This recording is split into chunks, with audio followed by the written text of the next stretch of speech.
partly responsible for us being videotaped, so thank you. And no thank you, because I hate being videotaped. But I know it's necessary because what's important to us is that we get our mission and we get our voice heard, and that's so much easier when people can see your face. So thank you. Thanks, Rob. Howdy. I know some of you personally. Marie, for example, spoke on stage at a conference that I run every year, the Responsive Conference, which I'll talk about later.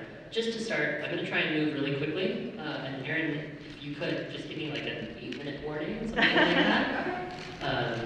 That way I don't run over, but also I keep things going. Can I have everybody stand up, please? We've been sitting so much today. I haven't been sitting, and I still feel like I've been standing in one place. So you're just going to clap. I'm going to clap 3 times. You're going to clap, right? Okay. So.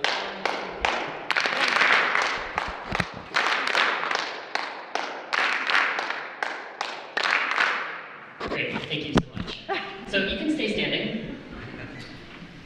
If it were a different audience, I would ask how many of you have hired somebody in your career, but I'm not going to bother with that question because we all have. How many of you have hired 10 people in your career? Just leave your hand. Right, everybody here. 20. Keep your hand raised, raise it high. 50? Cool. More than 50? It's pretty much everybody here. How many of you have fired people? It's everybody here. 10 people? Yeah? 50 people? We counting layoffs here? When I've had to lay people off, they've counted that as being fired. I think so. Wildly different, seemingly non sequitur. How many of you have dreamed of opening up a cafe?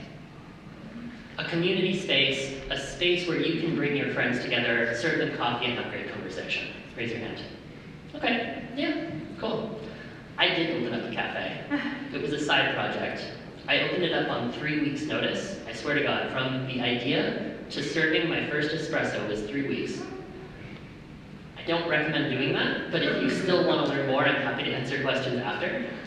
For me, it was an experiment with building culture. And that's why I run an annual conference, and that's why all of you are here, and that's why I'm here today.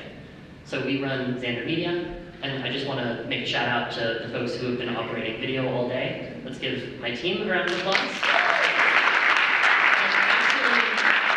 Let's also give Aaron a round of applause. And everybody who has made this happen. Because while we're all people, there's one person or 4 people on stage, there's all of you in the audience, and there's everybody behind the scenes within your own organizations, within MGM, who are taking out the trash, who are making all of this possible for all of us. So standing round ovation for everyone who makes all of what we do possible, because that's not us, right? It's not me on stage saying, I'm important, my name's Robin, good to meet you. It's not you as people leaders, it's the people who we are putting forward. So let's give all of them who make this possible a round of applause.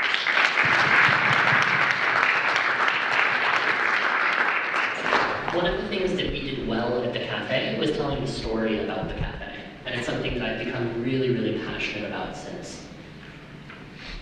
It's not enough anymore to have an incredible culture. You actually have to share that culture with other people. And at my cafe, it's not known unless you live or work in zip code 94110, but I guarantee you've heard of Robin's Cafe if you live in the Mission District in San Francisco. For what it's worth, I never really set out to open a cafe. I did open it. We managed at $500,000 of gross and 15 employees in 2.5 years.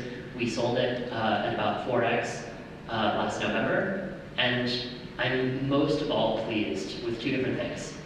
My manager is still there.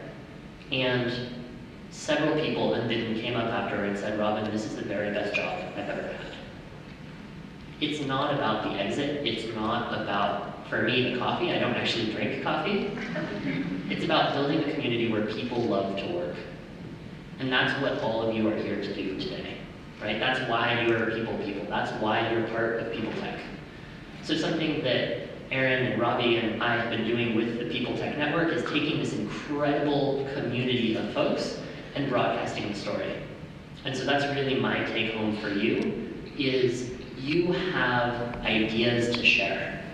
And the folks within your company and the folks well beyond your company are really interested in hearing that. And you play this role of, right, raise your hand if you feel like a therapist sometimes, right? Do you remember the first time you, this is a tangent, but hit pay on your payroll provider? I do at the cafe. I was so terrified that I would gyp somebody a couple of dollars, right? Because I had just done the math like 15 times over, but that moment of hitting pay on payroll and knowing for my baristas who were earning $15 an hour in the Mission District in San Francisco, which is a great minimum wage, but not enough to pay rent if you live in the Mission. We're so dependent on the amount of money I was able to pay them, and couldn't pay them more because otherwise the cafe would go under. It was this constant tension. And we've all been there, whether it's fertility benefits within an organization, whether it's payroll, whether it's managing remote teams, whether it's just smiling at somebody and being their therapist when it looks like they're having a rough day. That's the stuff that we do that makes our organizations unique. And that's the stuff that over the last decade has really come up in the world and is only going to continue to grow in importance.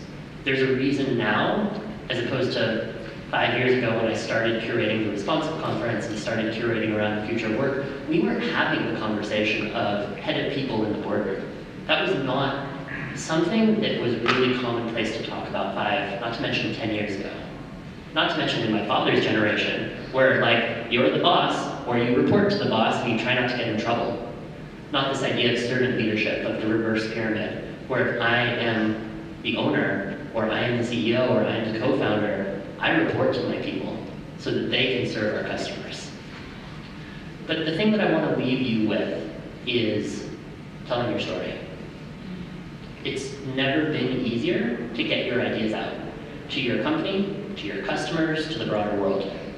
If you're comfortable on video, I think video is a great medium, but I'm actually very platform agnostic. If that means coming up on stage, or if that means never coming up on stage, it's totally fine. I just want to encourage you to get your expertise more broadly shared. You have empathy for the people within your organization. That's why you're here.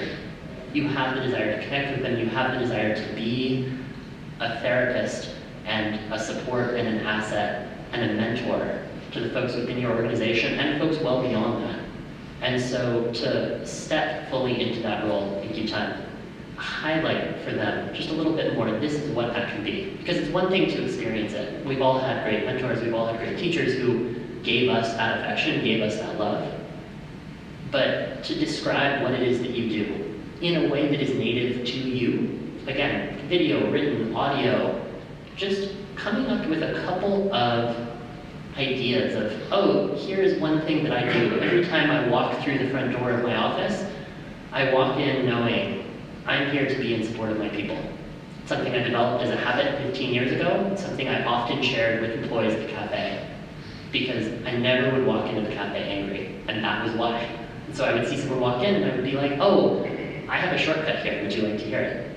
And it was a way of generating, and now my manager, my old manager, who is still managing Robin's Cafe, walks in and every day she takes a deep breath when she's opening that door because that little piece of a viral idea has stuck with her.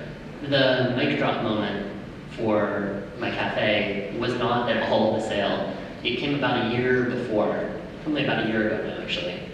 A fellow named Land was probably 24, had only ever worked barista jobs, which, raise your hand if you've worked food service. Half of us, a little bit more than that. Not the most rewarding work. Definitely grimy. There was the time, again, tangent, but I got a call at 2 in the morning, the espresso machine had backed up. This was probably week 6 or 8 of running the cafe. We rented an air compressor, because we had to open in the morning to serve our customers, pumped air through this 1/4-inch diameter pipe. And I was standing by the pipe exit trying to make sure it was going to start coming out, and it did come out. We put in way too much air pressure, and it came out all over my face, all over the wall, and all over the ceiling, which was about 20 feet over my head. Like, that's what it is to be a leader. And my employees at the time will tell that story forever.